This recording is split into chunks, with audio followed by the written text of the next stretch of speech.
Both urban enslavement and rural plantation slavery involve the same injustices and abuses, but the experiences of individuals enslaved in cities were unique in several important ways. Roughly 10% of enslaved people in the United States lived in cities like New Orleans.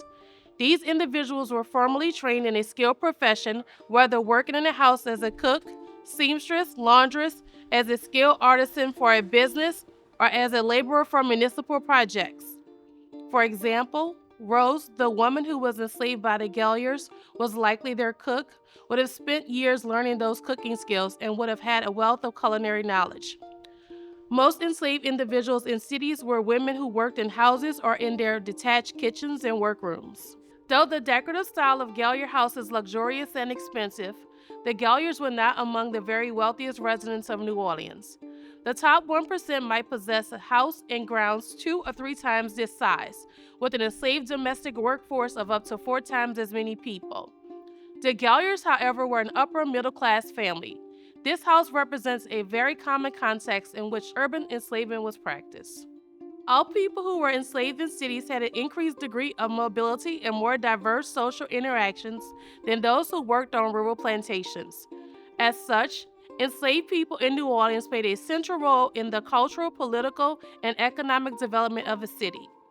At the same time, the urban environment and the increased social contact with whites also opened enslaved people to more opportunities for surveillance, forced intimacy with enslavers, sale to a new owner, separation from family, punishments, and other abuses. People enslaved in cities had more opportunities to earn money or make social connections, which sometimes led to their manumission, meaning their individual release from slavery. But manumission was not the experience of most people of African descent.